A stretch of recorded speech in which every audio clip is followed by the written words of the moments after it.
നമ്മൾ പൊതുവെ modern medicine മാത്രമാണ് ഒരു സയൻറ്റിഫിക്കായിട്ട് പ്രൂവ് ചെയ്തത്. മറ്റുള്ളതെല്ലാം സയൻറ്റിഫിക്കായിട്ട് പ്രൂവ് ചെയ്യാത്ത റിസൾട്ടുകൾ ഇഷ്ടംപോലെ ആൾക്കാർക്ക് ഉണ്ട്, പക്ഷേ സയൻറ്റിഫിക്കായിട്ട് അതിന് പ്രൂഫില്ല എന്ന് പലപ്പോഴും പറഞ്ഞ് പല ആൾക്കാരിങ്ങനെ പറയാറുണ്ട്. റിസൾട്ടുകൾ നാട്ടിലെല്ലാ വിഭാഗക്കാർക്കൊക്കെ ഉണ്ടെങ്കിലും സയൻറ്റിഫിക്കായിട്ടുള്ള പ്രൂഫ് മോഡേൺ മെഡിസിന് മാത്രമേ ഉള്ളൂ എന്നൊക്കെ പറയുന്നുണ്ട്. അതിനെക്കുറിച്ച് എന്താ ഡോക്ടറുടെ അഭിപ്രായം? ഒരളവ് വരെ അത് കറക്റ്റാണ്, പക്ഷേ എല്ലാം സയൻറ്റിഫിക്കായിട്ട് അവിടെയും പ്രൂവ് ചെയ്തിട്ടില്ല. ഉദാഹരണത്തിന് ഞാൻ പറയുന്നു, ഇന്നും മൈൻഡ് എവിടെയാണെന്നുള്ളത് ഇന്നും സയൻറ്റിഫിക്കായിട്ട് ഒരു ഡോക്ടറും പ്രൂവ് ചെയ്തിട്ടില്ല.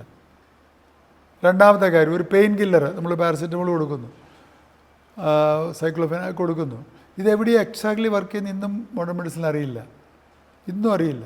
അതല്ലേ പറഞ്ഞാൽ ഞാൻ മുമ്പ് പറഞ്ഞ സബ്ജക്റ്റായ കഫം എവിടുന്നാണ് ഉണ്ടാകുന്നത്, കഫത്തിനകത്ത് ബാക്ടീരിയ എങ്ങനെ ഉണ്ടാകുന്നു, ഇവിടെ ഇൻഫെക്ഷൻ വരുമ്പം കഫം വരുന്നതാണ് ഇവരിപ്പോഴും പറഞ്ഞുകൊണ്ട് നടക്കുന്നത്. ഇവരെല്ലാം തോറ്റ ഒരളവ് വരെയുള്ള കേസുകൾ എനിക്ക് വരുന്നത് കേരളത്തിൽ നിന്നല്ല വിദേശത്തുമൊക്കെ. ഈ കഴിഞ്ഞ ഒരു ദിവസം അമേരിക്കയിൽ നിന്ന് പലക്കാരാണ്, പുള്ളി അമേരിക്കയിൽ വേണ്ട 67 വയസ്സുണ്ട്, അങ്ങേരെ വിളിച്ച് ഓൾമോസ്റ്റ് കരയുകയാണ്. പുള്ളിക്ക് ആസ്മ കൊണ്ട് അവിടെ ഇരിക്കപ്പെടുന്നില്ല, പുള്ളി കഫം കൊണ്ടും പുള്ളി മടുത്തു. ഇത്രയും ഡെവലപ്പ് ചെയ്ത രാജ്യത്ത് പോലും അതിന് ക്യൂറില്ല. അവർക്കറിയില്ല കഫം എവിടുന്നാണ്. ഞാൻ രോഗികളോട് സംസാരിക്കുമ്പോൾ അവർക്ക് മനസ്സിലാക്കി നിൽക്കുമ്പോൾ അപ്പോൾ ഇത്രയും എലിമെൻ്ററി ആയിട്ടുള്ള കാര്യം ഇവർക്ക് മനസ്സിലാകുന്നില്ലല്ലോ. അപ്പോൾ ഒന്നും പൂർണ്ണമല്ല, ഒന്നും എല്ലാ സയൻറ്റിഫിക്കായിട്ട് തെളിയിച്ചിട്ടില്ല. അതല്ലേ ഞാൻ പറഞ്ഞത്, കഫം എവിടുന്ന ഉണ്ടാകുന്ന ഇന്നും ആർക്കും അറിയില്ലല്ലോ. ഓരോ വസ്തുവിലും ഉണ്ടാകുന്ന കഫത്തിൻ്റെ ഇൻറ്റൻസിറ്റി ഇവർക്ക് ആർക്കും സ്റ്റഡി ചെയ്യാൻ പറ്റില്ല. അപ്പം ഇന്ന് കുട്ടികളിലും മുതിർന്നവരിലും ഉണ്ടാകുന്നൊരു മേജർ രോഗമല്ലേ ആസ്മ, അല്ലെ ബ്രോങ്കൈറ്റിസ്, ന്യൂമോണിയ. ഇതിനൊരു ശാശ്വത പരിഹാരം എന്തുകൊണ്ട് കണ്ടുപിടിക്കാൻ പറ്റിയിട്ടില്ല? സയൻറ്റിഫിക്കായിട്ട് ഇത് കണ്ടുപിടിച്ചെങ്കിൽ രോഗാണുവിനെ കൊള്ളാനുള്ള ആൻറ്റിബയോട്ടിക്കിനെ നമ്മൾ കണ്ടുപിടിച്ചു, പക്ഷേ ആ രോഗാണു എന്തുകൊണ്ട് ആ വ്യക്തിയിൽ വന്ന് സ്ഥായിയായിട്ട് നിലനിൽക്കുന്നുള്ളതിനെ ഉത്തരത്തിൽ നമ്മൾ ആൻസർ കണ്ടുപിടിച്ചിട്ടില്ലല്ലോ. എങ്ങനെ ഇമ്മ്യൂൺ സിസ്റ്റത്തിനെ എൻഹാൻസ് ചെയ്യാം, ഒരു യോഗ എങ്ങനെ അതിനകത്ത് വർക്ക് ചെയ്യുന്നു നമ്മൾ കൊടുക്കുന്നത് നമുക്കറിയാം.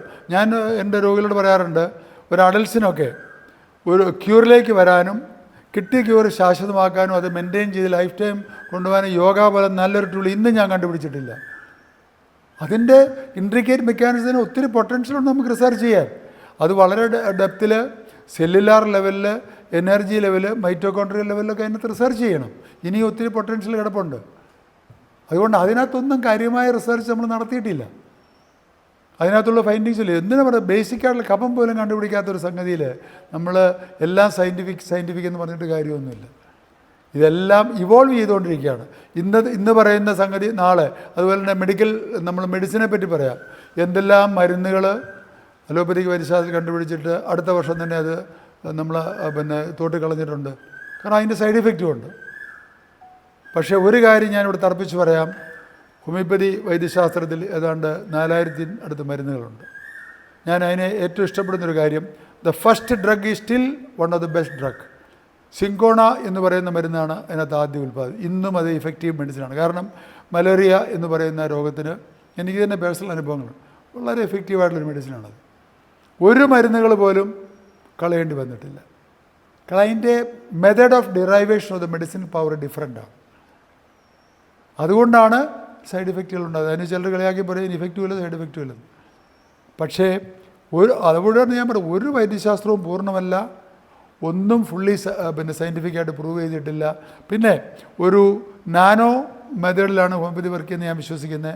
അതിൻ്റെ വർക്ക് ചെയ്ത് അതിനെ പ്രൂവ് ചെയ്യാനുള്ള ടെക്നിക്കൽ നോഹൗ ഇന്നും വേൾഡിൽ ഡെവലപ്പ് ചെയ്തിട്ടില്ലെന്ന് വിശ്വസിക്കുന്ന ആളാണ് ഞാൻ. അതിനൊക്കെ ഇനിയും സയൻസ് അതിനകത്തുള്ള അതിനെ സ്പ്ലിറ്റ് അനലൈസ് ചെയ്യാനുള്ള സയൻറ്റിഫിക് നോഹൗ ഇനിയും പുരോഗമിക്കേണ്ടിയിരിക്കുന്നു. എന്നാൽ മാത്രമേ ഇതിനെ പ്രൂവ് ചെയ്ത് കാണിച്ചു തരാനൊക്കെയുള്ളൂ. ഡോക്ടർ പൊതുവെ പറയാറുണ്ട്, ഡോക്ടർ പറയുന്ന കാരണം ഫുഡാണ് ആരോഗ്യത്തിൻ്റെ അടിസ്ഥാനം എന്ന് ഡോക്ടർ എപ്പോഴും പറയാറുണ്ട്. ഡോക്ടർ പറയുന്ന രീതിയിലുള്ള ഫുഡ് പാറ്റേൺ ചേഞ്ചസ് വരുത്താൻ തയ്യാറായാൽ അങ്ങനെയുള്ള രോഗികളെ പൂർണ്ണമായിട്ടും ഒരു രോഗത്തിൽ നിന്ന് പുറത്ത് കൊണ്ടുവരാം എന്നുള്ള കോൺഫിഡൻസ് ഡോക്ടർ എപ്പോഴും അതിൻ്റെ കൂടെ ആവശ്യത്തിനുള്ള മെഡിസിൻസും ഉപയോഗിച്ചാൽ പൂർണ്ണമായിട്ടും കൊണ്ടുവരാമെന്ന് വളരെ സ്ട്രിക്റ്റായിട്ട് ഡോക്ടർ പറയാറുണ്ട്. അപ്പോൾ ഈ ഇന്നത്തെ ഫുഡിൻ്റെ ക്വാളിറ്റി കുറഞ്ഞു, അതൊരു സൈഡ്. അപ്പോൾ ഡോക്ടർ ഈ ഫുഡിൻ്റെ കറക്ഷൻ്റെ കാര്യത്തിൽ വളരെ പല ചികിത്സാ രീതിയിലും പ്രോപ്പറായിട്ട് വേണ്ട രീതിയിൽ അവർ പരിഗണിക്കുന്നില്ല എന്നുള്ള അഭിപ്രായം ഡോക്ടർ പറഞ്ഞു കേട്ടിട്ടുണ്ട്. അതിനെക്കുറിച്ച് എന്താ ഡോക്ടറുടെ വിശദമായിട്ട്? ഏറ്റവും കാതലായ പ്രശ്നം അത് തന്നെയാണ്. അതല്ലേ ഞാൻ പറഞ്ഞേ, നമുക്കൊരു വണ്ടിയിൽ പെട്രോൾ അല്ലെങ്കിൽ അതിൻ്റെ ഫ്യൂവൽ എത്ര ഇമ്പോർട്ടൻ്റ് ആണ്. ഇപ്പോൾ ഒരു കോസ്റ്റ്ലിയസ്റ്റ് കാർ വാങ്ങി അതിന് നമ്മൾ ഇത്ര ഒക്ടേൻ പെട്രോൾ ഒഴിക്കണം. 99.9 പെട്രോളാണ് അതിന് ഒഴിക്കേണ്ടത്.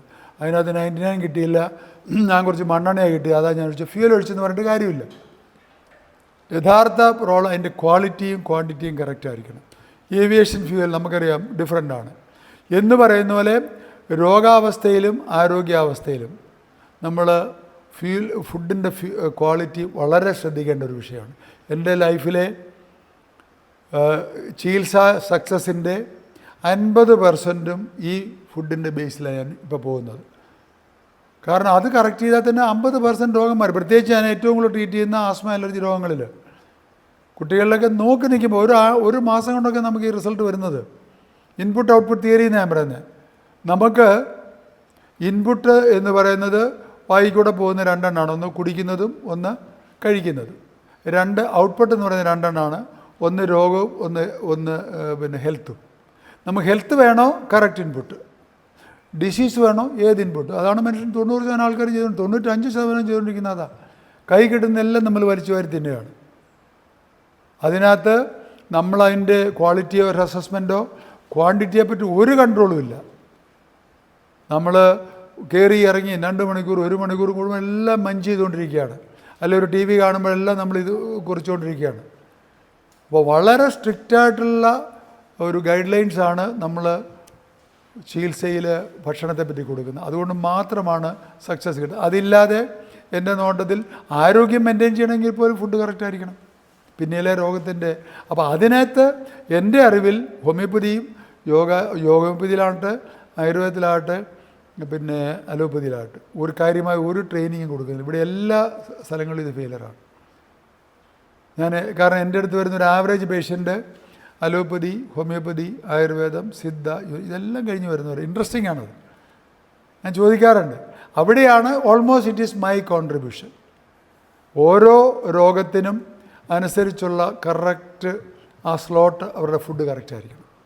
മുമ്പേ ചോദ്യകർത്താവ് ചോദിച്ച പോലെ രോഗം ഇപ്പോൾ ഒരു ആസ്മ തന്നെ അതിന് ഒത്തിരി ഗ്രേഡുണ്ട്. ഒരു പ്രായം കൂടിയ ഒരാൾക്ക്, പുകവലിച്ച ഒരാൾക്ക് ഉണ്ടാകുന്ന ചില കോംപ്ലിക്കേറ്റഡ് സ്റ്റേജ് ഉണ്ട്. അതിന് COPD എന്നോ അല്ലെങ്കിൽ ലങ്സ് ഫൈബ്രോസിസ് ആയിട്ട് ലങ്സ് ചുരുങ്ങിയ കേസ്, അതിനൊക്കെ ഒരു പാർഷ്യൽ റിക്കവറി ചിലപ്പോൾ കിട്ടും. പക്ഷേ അവർക്ക് അവരുടെ ലൈഫുമായിട്ട് അതുമായിട്ട് തുടരാം. പക്ഷേ 100%ലേക്ക് അത് വരണമെങ്കിൽ ആ ബേസിക് കണ്ടീഷൻസ് നമ്മൾ ഫസ്റ്റ് പരിശോധിക്കുമ്പോൾ തന്നെ അതെനിക്കറിയാം. അതിന് എക്സ്പീരിയൻസ് എന്ന് പറയുന്നത്. ഞാൻ അവരോട് പറയും, നിങ്ങളുടെ ലൈഫുമായിട്ട് ചേർന്ന രൂപത്തിലേക്ക് പോകാൻ പറ്റും, ക്വാളിറ്റി ലൈഫ് ഒത്തിരി കൂടും. പക്ഷേ ലങ്ങിൻ്റെ വോളിയം ഇതിനകത്ത് 2 ആസ്പെക്റ്റാണ് ഞാൻ പറയുന്നത്. ഒരു ആസ്മ രോഗിയെ ക്യൂർ ചെയ്യുമ്പോൾ 2 ആസ്പെക്റ്റ് ഉണ്ട്. ഒന്ന് അവരുടെ ആ വോളിയം കൂട്ടുക. ഇപ്പോൾ 30% അല്ലെങ്കിൽ 40% ഇതിലാണ് വരുന്നത്. 100 നോർമൽ എന്ന് പറയുന്നത്. അവരെ നമ്മൾ 100ലേക്ക് കൊണ്ടുവരാൻ നോക്കുക. 2 ഇത് ഈ ബ്രോങ്കൈറ്റിസിലും ആസ്മയിലും എല്ലാം മൂക്ക് മുതൽ ശ്വാസകോശ കൊള്ളുകൾക്കകത്ത് ശ്വാസകോശ ഒരു ട്യൂബ്സിൻ്റെ ഒരു സ്ട്രക്ചറാണ്. ലാസ്റ്റ് ചെറിയ ട്യൂബ് ഒരു ആൽവിയോളയിൽ എൻട്രി ചെയ്യുമ്പോഴാണ് അവിടെയാണ് എയർ എക്സ്ചേഞ്ച് നടക്കുന്നത്. ഈ ട്യൂബുകൾക്ക് അതെല്ലാം ചെറിയ വ്രണങ്ങളാണ്. അതിനെ നമ്മൾ ഇൻഫ്ലമേഷൻ എന്ന് പറയും. ഇത്രയും ഡെപ്തൽ തിയറി ആരും പറഞ്ഞു കൊടുക്കുക. ഈ ഇൻഫെക്ഷൻ ആകുന്നതിനാണ് നമ്മൾ ഈ ഉള്ള ആൻറ്റിബയോട്ടിക് എല്ലാം കൂടെ കൊടുക്കുന്നത്. ആ ഇൻഫെക്ഷൻ ആക്കുന്നതിൽ ഏറ്റവും വലിയ പങ്ക് വഹിക്കുന്നത് ഈ ഫുഡിൽ നിന്ന് പോകുന്ന കഫമാണ്. ഇന്നും ഒരു മെഡിക്കൽ ബുക്കിൽ ഇതിനെപ്പറ്റി ഒരു മെൻഷനും ഇല്ല, ഇൻക്ലൂഡിങ് പൾമനോളജിസ്റ്റിൻ്റെ ബുക്കിൽ പോലും. പിന്നെ എവിടെയാണ് ഈ രോഗം മാറ്റാൻ സാധിക്കുക? അതുപോലെ തന്നെ കുടൽ സംബന്ധമായ രോഗങ്ങൾ, അതിനകത്തും ഫുഡ് തന്നെ